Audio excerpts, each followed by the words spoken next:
दोस्तों, आज की हमारी कहानी की लेखिका हैं कनार शर्मा।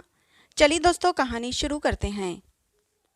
दोनों माँ बेटी फूली नहीं समा रही थीं। माँ देखो, उन्होंने कहा है मुझे बहू नहीं बेटी बनाकर रखेंगे। और शिवम जी सरकारी नौकरी में हैं, मुझे तो उनके साथ रहना है। मेरी आज़ादी हमेशा मेरे हाथ में ही रहेगी। सासू माँ खुद इतनी मॉडर्न विचारों वाली हैं, मेरे तो बारे न्यारे हो गए। बर्तिका खिलखिलाते हुए अपनी माँ नंदा जी से बोली।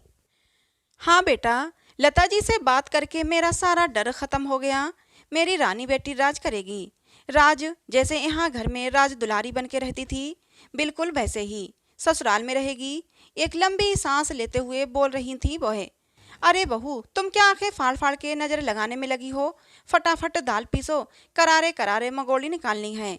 और हाँ, लहसुन धनिया पुदीना की चटनी अलग बनाना और टमाटर की चटनी अलग। ये नहीं कि अपने आलस में सब कुछ मिक्स कर दो। मेहमानों को अपने खान पान स्वागत से निहाल कर देना है। उन्हें भी तो पता चले हमारी राजकुमारी के घर में खाने पीने की कोई कमी नहीं, ठाट से रहती है। और अगर तुम दोनों में से किसी ने भी गड़बड़ की तो तुम्हारी खैर नहीं। नंदा जी गुस्से से लाल होते हुए बोली। हाँ मम्मी, भाभी से अच्छे से कह देना कुछ भी गड़बड़ नहीं होनी चाहिए। मैं नहीं चाहती कि मेरी होने वाली सास और शिवम जी को हमारी खातिरदारी में जरा भी कमी लगे और उन्हें पता चले कि हमारे घर की बहू है वो एक नंबर की आलसी और कामचोर है। वरना क्या इज्जत रह जाएगी आपकी मेरे ससुराल वालों के सामने। अभी से मान सम्मान करना सीख लीजिए, आगे काम आएगा। बर्तिका अपनी रौ में बोले चली जा रही थी, मगर रात को देर तक अपने कोचिंग वाले बच्चों के लिए पेपर सेट करने के लिए मोबाइल पर व्यस्त थी, इसलिए सोने में देर हो गई। फिर सुबह जल्दी उठने के कारण आज राधिका के सिर में दर्द हो रहा था। सोचा था एक कप चाय पीने को मिल जाए, मगर रसोई का इतना काम था कि भूखी ही सुबह से एक पैर पर पूरे घर में नाच रही थी। कभी रसोई तो कभी हॉल की साफ सफाई और सजावट के चक्कर में। जिसकी कद्र तो छोड़ो, कोई प्यार के दो मीठे बोल की भी उम्मीद नहीं थी। एक साल पहले ही राधिका की शादी नंदा जी के बेटे वरुण से हुई। तब उन्होंने भी बड़ी मीठी मीठी बातें कर उसकी माँ से कहा था, बहन जी मेरी भी एक बेटी है, मैं आपकी बेटी को उसी तरह बराबर मान दूंगी जैसे बर्तिका को देती हूँ। उसकी हर इच्छा पूरी करूंगी। राधिका नौकरी करती थी, उसे आगे भी नौकरी करने की चाहत थी। सो सहर्ष नंदा जी ने उसे नौकरी करने की इजाज़त दी, ये बोल के कि घर के काम तो नौकर भी कर लेते हैं, हमारी बहू काम पर जाएगी तो हमें बड़ा गर्व होगा, बोला था। मगर ससुराल में कदम रखा उसी दिन से सबके बोल पलट गए। बहू, तुम्हें सुबह सबके उठने से पहले नहा धोकर रसोई में चाय नाश्ते की तैयारी करनी है। ससुर जी के ऑफिस, ननद देवर का कॉलेज जाने का समय, टिफिन में क्या क्या जाएगा, ये सब तुम्हें अच्छे से समझा दिया है। खाने में किसको क्या पसंद है क्या नापसंद है ये भी बताया। सुबह से शाम तक इन्हीं कामों में चक्कर घिन्नी होती राधिका बोली, माँ जी मैं अपना ऑफिस ज्वाइन करना चाहती हूँ। तुम्हारे चाहने से क्या होता है? अगर तुम नौकरी पर चली गई तो फिर ये घर कौन चलाएगा? तुम्हें लगता है इतने साल जिम्मेदारी उठाने के बाद अब मेरे अंदर ताकत बची है चूल्हा चौका करने की? एक काम वाली तो आती है, खाना बनाने वाली रख लेंगे तो घर की व्यवस्था सुचारू रूप से ही चलेगी। कैसी बात करती हो बहू, तुम्हारे होते हुए हम बाइयों के हाथ का खाना खाएंगे? बिल्कुल नहीं। हमारी परंपरा है कि घर की बहू ही भोजन प्रसादी बनाती है, तभी परिवारजन संतुष्ट होते हैं। पता नहीं खाने वाली कितने घर जाती है, साफ सफाई का ध्यान रखती भी होगी या नहीं। नहीं नहीं, ये नौकरी वोकरी सब भूल जाओ, अब घर गृहस्थी ही तुम्हारा जीवन है।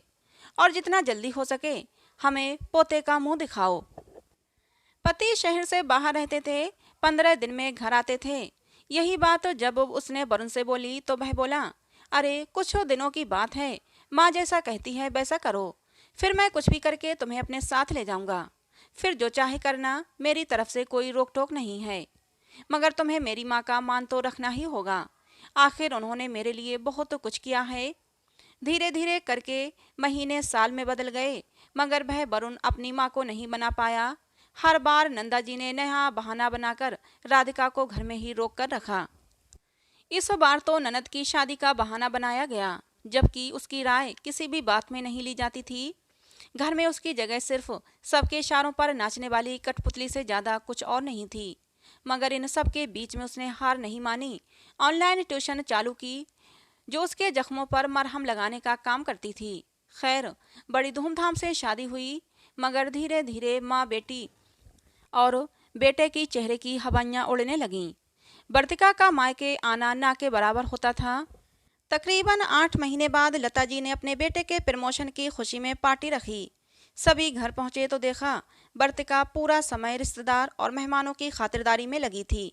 बीच बीच में अपनी सास की फटकार सुनकर उसका चेहरा पूरी तरह उतर चुका था, जिसे देख माँ नंदा जी बहुत उदास थीं। आखिर नाजो नखरों से पाली गई बेटी की ऐसी हालत देखकर किसी भी माँ का कलेजा मुंह में आ जाएगा। सब कुछ देखकर भी कुछ बोल नहीं पा रही थीं। धीरे धीरे मेहमान जाने लगे।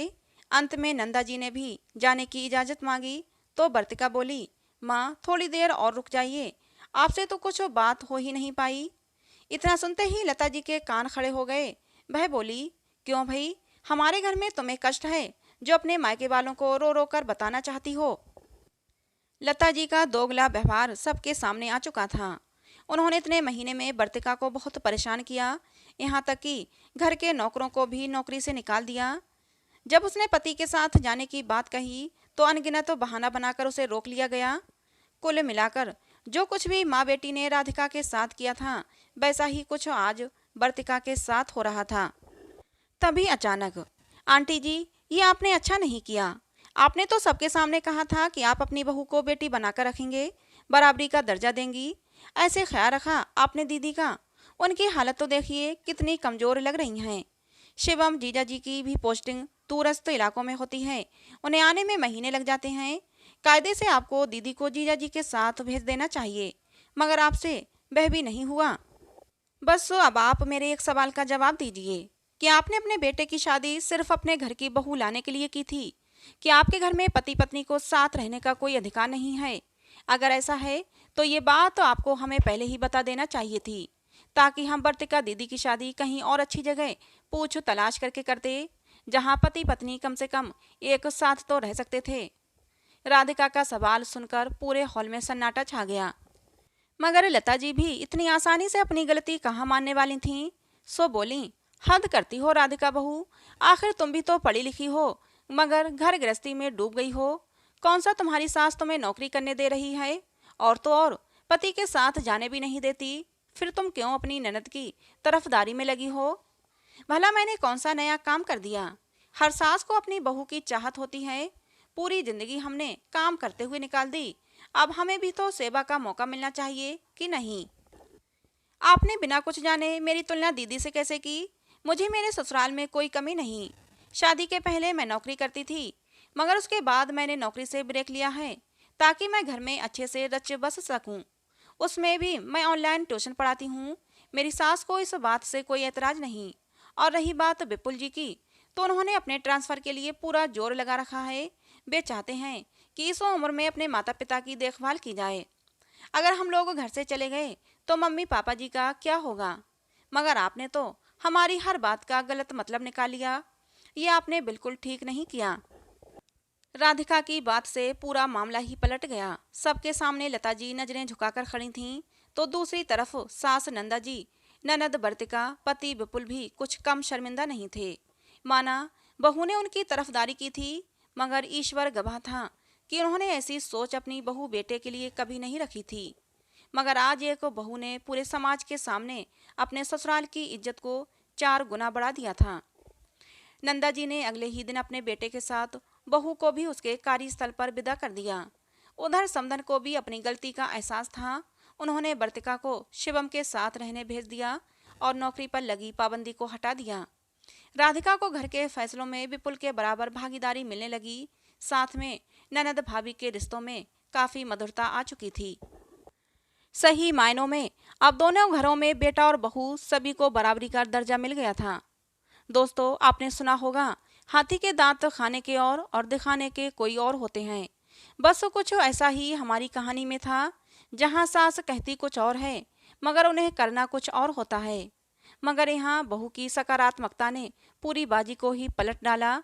सास की सोच भी बदल कर रख दी और साथ में अपना मनचाहे मुकाम को भी हासिल कर लिया। तो दोस्तों ये कहानी आपको कैसी लगी कमेंट करके ज़रूर बताइएगा। पसंद आई हो तो प्लीज़ लाइक करें, शेयर करें, चैनल को सब्सक्राइब करें। मिलते हैं दोस्तों किसी नई कहानी में।